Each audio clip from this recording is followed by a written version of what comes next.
Teman-teman yang dirahmati Allah Subhanahu wa taala, puji syukur kepada Allah atas nikmat sore hari ini. Hari ini Allah menjamu kita di dalam taman-taman surga. Karena setiap majelis ilmu itu adalah raudhatan min riyadil jannah, taman di antara taman-taman surga. Makanya kenapa kalau kita duduk dalam majelis ilmu itu gampang ngantuk? Itu karena memang kita kayak duduk di taman dengan angin semilir. Tadi saya bilang ngantuk itu kalau dalam bahasa Arab disebut karena efek sakinah. Jadi kalau udah tenang, sakinah, jadinya ngantuk. Kan orang kalau misalnya hidupnya nyaman ya, nggak ada hutang gitu ya, nggak ada pasangan gitu. Kadang ada pasangan itu bikin gak bisa tidur loh. Tapi seringnya justru kalau sendiri itu gak bisa tidur. Apalagi sebelum tidur ngelihat IG-nya mantan, lebih gak bisa tidur. Berat. Jadi majelis ilmu itu di dalamnya Allah turunkan rahmah dan sakinah, kasih sayang Allah dan ketenangan. Kemudian malaikat menaungi mereka. Kemudian Allah Subhanahu wa taala mencatat nama mereka dan menyebut-nyebut nama itu di sisi Allah Subhanahu wa taala. Jadi kita tiba-tiba kalau sering hadir dalam majelis ilmu itu nama kita tuh sering dimention di langit. Jadi siapapun nama kita, dan itu nama yang ada di KTP loh. Bukan nama hamba Allah bukan.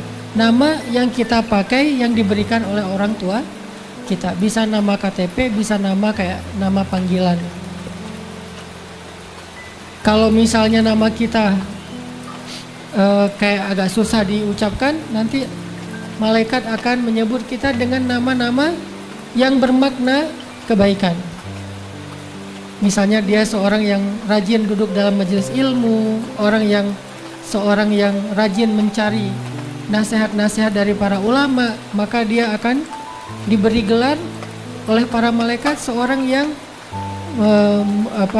muta'alim misalnya, atau orang yang mustaqof misalnya, atau apapun lah istilah-istilah yang baik dari para malaikat untuk kita.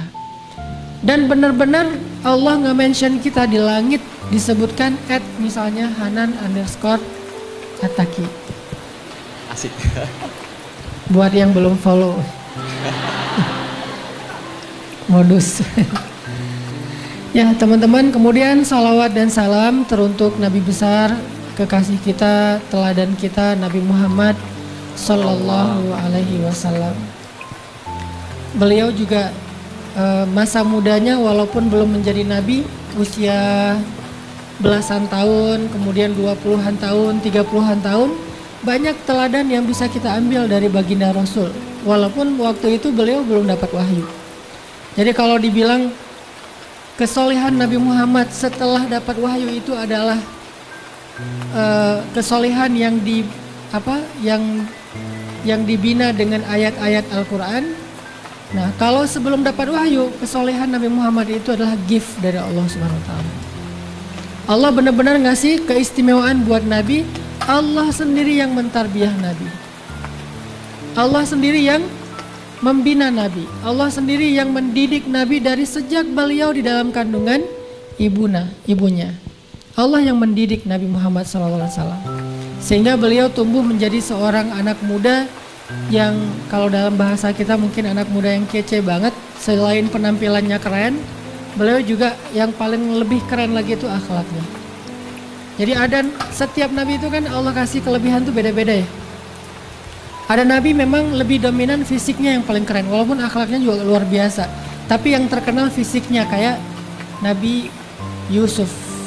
Kan Nabi Yusuf itu orang cewek ngelihat Nabi Yusuf saking terkesimanya, mengiris tangan berdarah nggak berasa ya. Itu saking terkesimanya. Makanya buat cowok-cowok yang merasa udah ganteng nih, coba kasih jarum pentul ke cewek.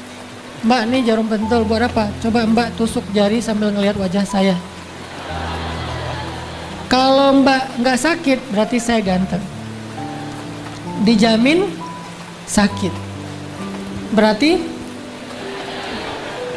masih mending kayak gitu, nggak ganteng doang. Ada yang lebih parah, dikasih jarum pentul terus ditusuk jarinya sambil ngelihat wajah kita. Bukan cuma sakit, jadi infeksi. Berarti kan wajah kita ada virusnya. Lebih parah. Ini beda banget dengan Nabi Yusuf. Ngelihat wajah Nabi Yusuf nggak berasa sakitnya. Kadang-kadang nggak usah ngelihat langsung, ngelihat postingannya aja udah nggak berasa sakitnya. Setiap hari kan cewek-cewek pada kepoin, ini Yusuf lagi ngapain, Yusuf lagi ngapain. Jadilah Yusuf trending topik di Mesir pada saat itu. Semua cewek-cewek ngomongin Yusuf, Yusuf, Yusuf. Setiap cewek di bangkunya gitu ya, di kursi tulis Yusuf gitu ya, di buku catatan Yusuf, di papan tulis. Itu kan cara-cara orang-orang suka-sukaan zaman dulu ya. Kalau sekarang mungkin pakai gadget. Yusuf. Kalau cewek yang jadi simbol cantik di sepanjang sejarah manusia itu siapa? Sarah, istri Ibrahim. Sarah istri Ibrahim saking cantiknya bukan cuman gak kerasa kalau ngiris tangan. Ngelihat Sarah tuh saking terkesimanya jadi stroke. Saking cantiknya Sarah ngelihat aja jadi stroke. Siapa yang pernah stroke gara-gara ngelihat Sarah? Raja Mesir. Kan Sarah lagi kayak traveling gitu kan dari Irak ke Palestina.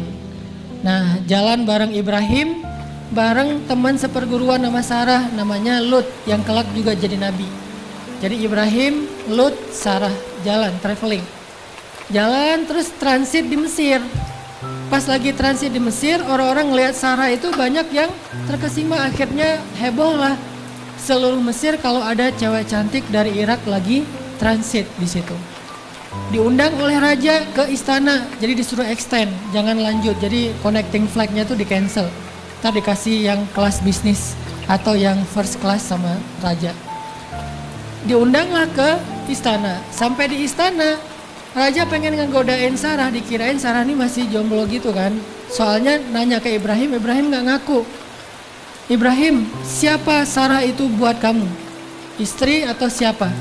Kalau Ibrahim bilang dia istri saya, nanti Ibrahim bakalan dibunuh demi mendapatkan Sarah. Akhirnya Ibrahim mengatakan, hiya ukhti, dia itu saudari saya. Maksud Ibrahim, saudari saya di dalam beriman, di dalam belajar agama. Bukan saudari dalam masalah keturunan. Akhirnya karena raja ngerasa Ibrahim ini bukan siapa-siapa Sarah, bukan suaminya. Raja nyaman dengan Ibrahim, dikasih ruang istirahat, kamar yang bagus buat Ibrahim, yang presiden suite gitu. Terus Sarah juga dikasih ruang. Nah suatu malam rajanya pengen ngegodain Sarah. Baru mau nyentuh, tiba-tiba tangan raja stroke. Langsung tangannya lumpuh, gak bisa ngapa-ngapain. Tubuhnya lumpuh, sehingga rajanya memanggil pengawalnya dan mengatakan, perempuan ini bukanlah perempuan biasa, tetapi dia tukang sihir. Diusirlah Sarah dengan syarat, dibebaskanlah Sarah dengan syarat menyembuhkan raja dari stroke. Akhirnya Ibrahim berdoa, raja ini sembuh dan mereka dibebaskan dan melanjutkan traveling mereka ke Palestina. Ini saking cantiknya Sarah, ngelihatnya jadi stroke. Jadi kalau Yusuf ngelihat gak berasa sakit, kalau Sarah ngelihat jadi tiba-tiba lumpuh. Ini dua simbol cowok cewek yang paling keren sepanjang sejarah, paling kece nih. Kalau secara fisik selain wajah nih, secara badan yang paling gagah, cowok paling gagah dalam sejarah manusia itu adalah Musa alaihissalam. Itu paling gagah. Seperti apa gagahnya Musa? Pokoknya kalau ada orang yang paling keren badannya di antara cowok-cowok zaman now, itu masih kalah sama Musa. Karena dia tidak ada ayat tentang kegagahannya. Kalau Musa saking gagahnya sampai turun ayat di akhir surat Al-Ahzab. Sampai Nabi Musa tuh walaupun badannya bagus, beliau nggak pamer. Pakai baju tuh nggak yang segini atau sengaja nggak pakai baju pura-pura, aduh gerah ya Jogja. Padahal pengen nunjukin badan gitu. Enggak, Nabi Musa itu low profile, orangnya tawadu banget. Walaupun badannya bagus, beliau pakai bajunya kotak-kotak biru dan panjang gitu. Mau saya tunjukin? Enggak lah, kita mah zero pack ya. Nabi Musa itu six pack. six pack, badannya proporsional banget, semuanya otot, jadi kering gitu ya, nggak basah yang apa terlalu gimana gitu, enggak. Nabi Musa tuh badannya bagus, tapi pakai bajunya tertutup semuanya. Sampai digosipin sama orang Bani Israel, Musa itu tahu nggak kenapa pakai baju kayak gitu? Kenapa? Soalnya dia kudisan. Digosipin kalau Musa itu punya penyakit kulit. Akhirnya Allah ngebelain Musa. Jadi Nabi Musa itu nggak mau ngerespon orang-orang yang komen negatif di akun beliau. Biasa-biasa aja, nggak mau di blog, nggak mau di delete komennya, biarin aja lah. Terserah orang mau ngomong apa. Yang jelas, gue nggak akan follow mereka gitu. Jadi followersnya nggak bakalan nambah. Karena mereka suka komen sebagai haters, kan mereka haters banget sama Musa tuh, gara-gara dengki kan. Akhirnya Allah yang ngebelain Musa. Allah membuat semacam adegan kayak cerita dongeng tapi ini nyata. Nabi Musa mandi di sebuah mata air di sebuah sumur, terus meletakkan bajunya di atas batu dan Nabi Musa mandi pakai celana doang, nggak pakai baju. Itu kayaknya pertama kali Nabi Musa mandi di luar, biasanya di rumah. Kali ini di tengah padang pasir kayak ada mata air gitu, oasis. Mandi, taruh baju di atas batu.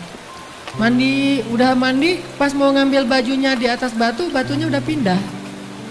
Nabi Musa bingung, lah batunya udah pindah, ngambil galah, mau ngambil baju gitu. Ternyata pas mau digalahin, batunya lari. Kebayang gak tuh? Batu lari. Kalau di Indonesia itu ada batu belah, kalau di Mesir itu batu lari. Itu legendanya beda-beda. Lari tuh batu kayak ada kaki. Pas batu lari, Nabi Musa karena takut nanti ketahuan badan beliau keren gitu aja, takut ketahuan ya. Kalau kita takut ketahuan badannya gini. Akhirnya bajunya sempurna gini, kotak-kotak yang longgar biar nggak kelihatannya. Coba kalau badannya bagus pasti pakai baju yang ketat.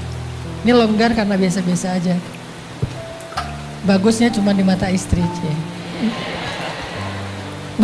Batunya lari, dikejar sama Nabi Musa. Saubi hajar, kata Nabi Musa. Baju saya di atas batu, lari.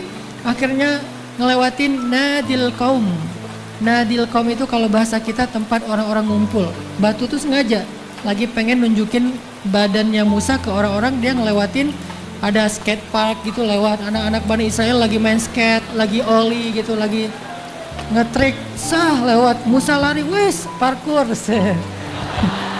Kan Musa larinya bagus banget ya, terus kayak biasa aja gitu lari, loncat antar gedung ke gedung, antar bukit gitu. Parkour banget lah pokoknya, udah pro. Belakangnya Red Bull.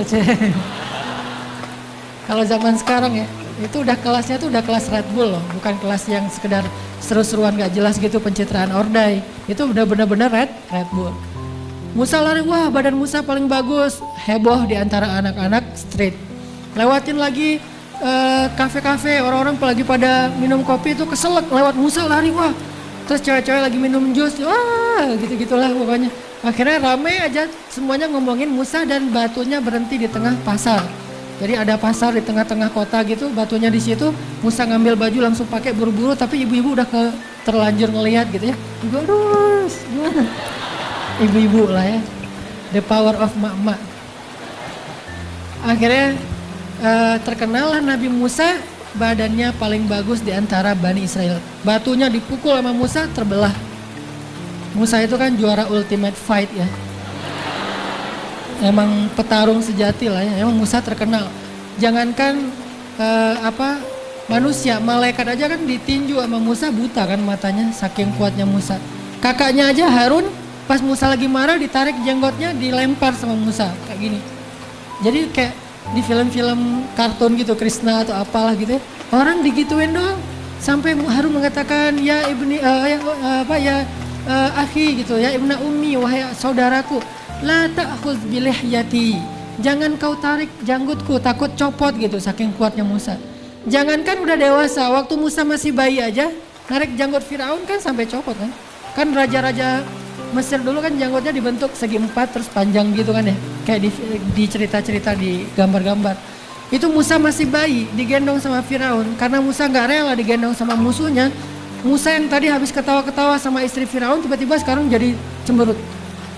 bayi cemberut. Kebayang ekspresinya nih, bayi ekspresif banget. Langsung diambil janggut Firaun, ditarik sampai berdarah dagunya Firaun. Kekuatan Musa. Nah, ini terkenal nabi yang paling bagus dan paling ideal tubuhnya. Siapa lagi nabi yang paling, nabi anak basket kalau bahasa kita, paling tinggi? Adam alaihissalam. Itu lebih keren daripada anak basket. Anak basket paling tinggi di NBA. Berapa? 2 meteran. Nabi Adam 80 hasta. Ini 1 hasta. Kurang lebih setengah meter. Berarti 40 meter. Coba lihat ke atas 40 meter segimana. Itulah tingginya Adam, 40 meter. Karena kata Nabi, penduduk surga tingginya setinggi Adam, 80 hasta, 40 meter. Jadi kita nanti di surga tiba-tiba jadi gede loh. Ini saya kenapa ya? Kayak habis minum obat apa gitu tiba-tiba membesar. Jadi bukan raksasa ya. Karena Adam itu ideal, kitanya yang hobbit. Jadi bukan raksasa Adam gitu.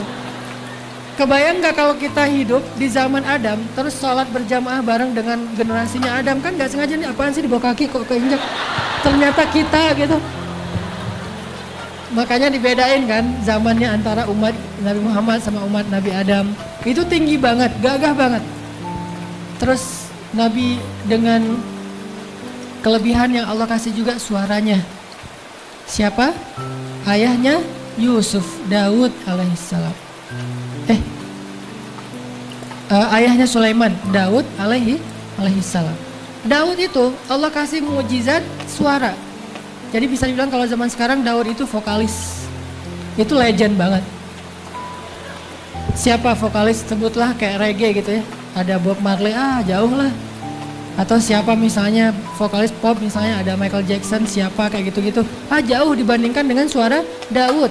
Sehingga sekarang orang kalau suaranya bagus, Nabi Muhammad tuh dulu pas ada sahabat namanya Abu Musa al-Ash'ari, anak muda. Walaupun istilahnya Abu itu dalam bahasa Arab bukan orang tua ya.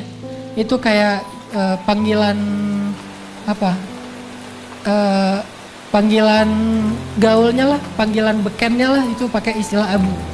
Jadi kalau misalnya dia punya anak namanya Muhammad, dipanggil Abu Muhammad. Kayak Ali, nama anak laki-lakinya Hasan, dipanggil Abul Hasan. Jadi panggilan beken itu Abu, bukan berarti dia udah tua. Nah, Abu Musa itu anak muda, keren banget, suaranya bagus.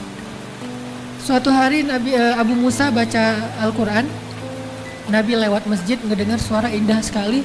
Akhirnya Nabi duduk di sebelah Abu Musa ngedengerin bacaan Abu Musa. Kata Abu Musa, ya Rasulullah, saya udahan ya.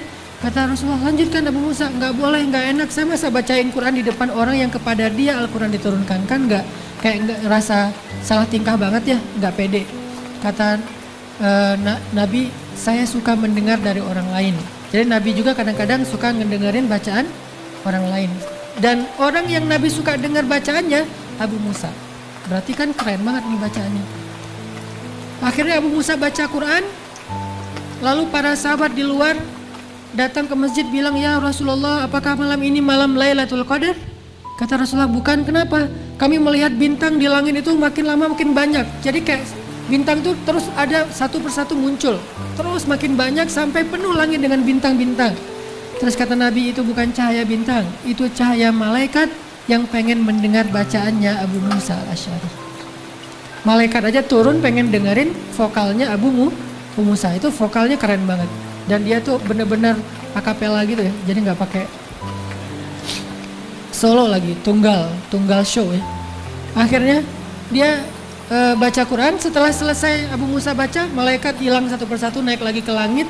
Dan Nabi mengatakan, laqad utita mizmaran min mazamiri ali Dawud. Wahai Abu Musa, Allah sudah memberikan kepada kamu seruling di antara seruling-seruling keluarga Dawud. Jadi suaranya seperti suara seruling. Sehingga kalau Nabi Daud berzikir, Nabi Daud bertilawah dengan kitab beliau, maka seluruh makhluk yang ada di sekitarnya itu akan ikut nonton konser single show Nabi Daud alaihissalam. Itu lebih rame daripada Tomorrowland loh. Itu rame banget. Jadi orang tuh kalau Tomorrowland kan datang dari beberapa negara, terus kayak charter pesawat gitu kan ya, sampai di pesawatnya ditulis Tomorrowland Brazil gitu kan, Tomorrowland apa gitu. Ini Tomorrowland dari mana-mana datang pengen nonton single show-nya Nabi Daud alaihissalam. Dan benar-benar suaranya aja udah lebih keren daripada orang nge-DJ. Udah keren banget lah suaranya. Sehingga burung, angin, air, ikan, semuanya berhenti pengen dengar suara Daud alaihissalam. Sehingga Allah menyebutnya ketika Daud berzikir bersama semesta. Berzikir bersama semesta. Kok bisa berzikir bersama semesta?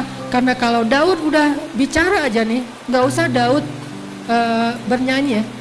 Bicara aja, itu suaranya tuh udah keren banget. Jadi kalau Daud bikin 1 minute booster, itu nggak pakai back sound.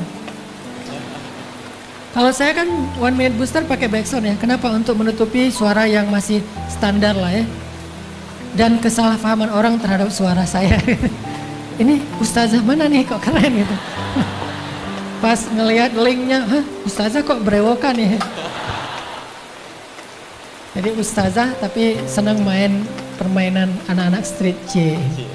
Nah kalau saya karena pengen menutupi kekurangan dari suara, pakailah back sound. Kalau Nabi Daud nggak usah pakai back sound. Suara beliau 1 minute booster pasti likersnya itu bisa miliaran. Banyak banget orang yang seneng dengan boosternya Daud. Udah orangnya bijak, lembut, suaranya luar biasa, petarung. Well, dengan legendnya petarung dari barat namanya Goliat. Kenapa disebut Goliat? Karena badannya gede. Dia sama Daud nggak seimbang banget nih. Kayak antara kelas berat dengan kelas bulu terbang. Jauh beda. Tapi sekali ketapel sama Daud, kena di jidatnya, di keningnya Goliat, langsung mati di tempat. Ini Daud ideal banget lah, kelebihannya suara. Ada nabi nanti yang kelebihannya Allah kasih dia kelebihan dalam kebijaksanaan. Jadi dia tuh seorang raja yang adil, dan bukan hanya raja yang adil, diberikan kekuasaan 2 alam. Alam manusia dan alam jin. Sulaiman alaihissalam, anaknya Daud. Bapaknya hebat, anaknya hebat. Dikasih kekuasaan 2 alam. Kalau kita kan 1 alam juga nggak berkuasa ya. Kalau ini kita mungkin 1 alam juga nggak bisa ngendaliin orang. Ngendaliin calon mertua aja susah kan, ditolak terus gitu kan ya. Ini ngendaliin jin, kebayang nggak tuh? Jin aja takut sama Sulaiman. Dan pada masa itu Allah membuka tabir antara manusia dan jin, sehingga jin dan manusia itu hidup berdampingan. Dan apa profesi jin? Sebagai pelayan bagi manusia. Jadi dulu tuh pekerja itu jin, tukang bangunan jin, terus chef di dapur tuh jin, gitu ya.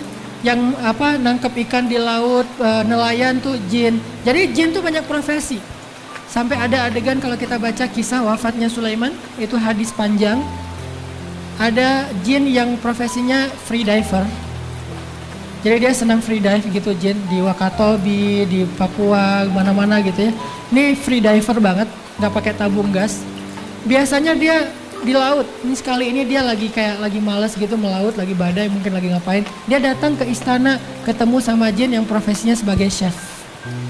Chef lagi rempong gitu di dapur, wah segala macam. Didatengin sama jin anak laut, jin reggae. Rambutnya gondrong gitu. Datang jin dari free dive ini bilang, kasihan banget sih lo kerjanya di dapur melulu.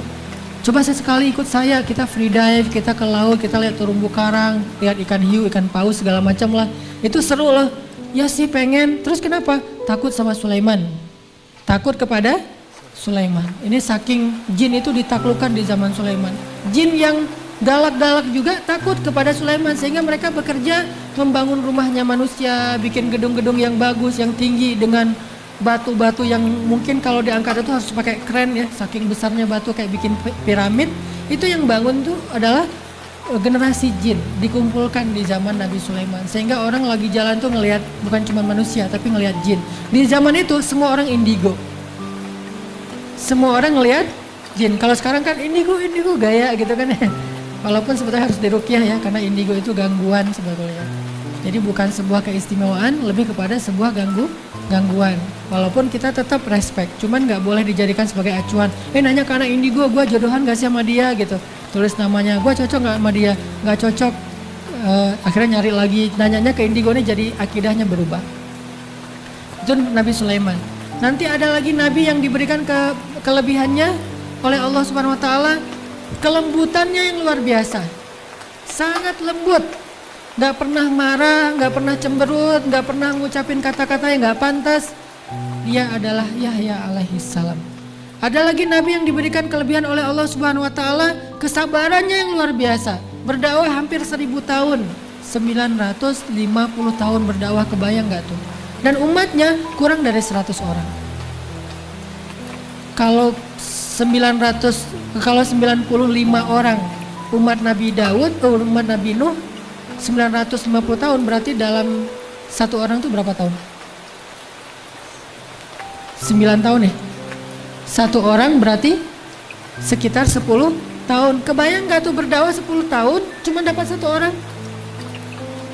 Kita bikin event setiap minggu, gak ada yang datang, sepi terus. 10 tahun bikin event baru datang satu.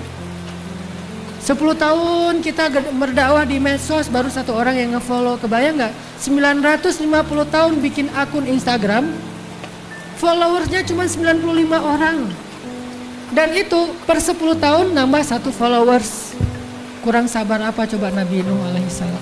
10 tahun follower cuma nambah satu. Dan kita kan ngecek terus tuh, kalau perlu kita kayak minta di-mention sama selebgram, foto sama selebgram biar ngedongkrak followers nambah 1000, 2000. Nabi Nuh 10 tahun cuma nambah satu follower, tapi sabar.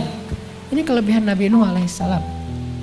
Tapi semua kelebihan para anbiya itu disatukan kepada diri sosok Nabi Muhammad sallallahu alaihi wasallam. Beliau punya semua kelebihan para nabi. Walaupun tidak ditunjukkan secara persis. Kayak misalnya Nabi Sulaiman. Nabi Sulaiman dibukakan kekuasaan dua alam, manusia dan jin. Nabi Muhammad juga pernah. Buat Nabi Muhammad itu nguasain jin tuh gampang. Bahkan beberapa ayat Al-Quran, salah satunya surat jin, Allah menyebutkan bagaimana jin masuk Islam, dapat hidayah gara-gara dengerin Nabi Muhammad baca Quran. Nabi Muhammad posting lagi tilawah gitu, terus tiba-tiba jin nge-like dan masuk Islam. Jadi followers Nabi jin. Dan itu bukan jin yang lagi kayak iseng lewat, lagi ngapain gitu, gak sengaja buka akunnya Nabi Muhammad. Bukan. Jin yang memang selama ini itu pengen mengganggu Rasulullah SAW. Jadi iblis itu mengutus pasukannya di seluruh dunia untuk mengambil sampel tanah dari negeri-negeri yang ada di seluruh dunia. Sampel tanah. Kenapa dicari sampel tanahnya? Karena iblis ngelihat pintu langit itu sekarang udah pakai password kalau mau masuk, susah. Pakai sidik jari. Mau masuk ke sana itu nggak semuanya udah di lock akunnya. Dulu kan kalau mau kepoin langit tuh mudah, naik turun. Kalau ada berita di langit mereka langsung tahu, kelompok jin terus bikin kekacauan di bumi. Misalnya di langit itu Allah akan turunkan rezeki kepada hambanya. Akhirnya jin ngegodain hamba itu supaya nggak bekerja, supaya nggak jujur, sehingga rezekinya dicabut oleh Allah. Pokoknya ngeganggu orang aja tuh. Sekarang tiba-tiba langit di lock, nggak bisa sembarangan naik ke langit dan mencari berita, nggak bisa kepo. Maka iblis curiga ini pasti ada berita besar di bumi ini, sampai langit begitu disiplinnya sekarang, begitu sulitnya sekarang, berlapis-lapis barisan di langit para malaikat tuh, ada apa sih di bumi? Cari sampel-sampel tanah di seluruh bumi.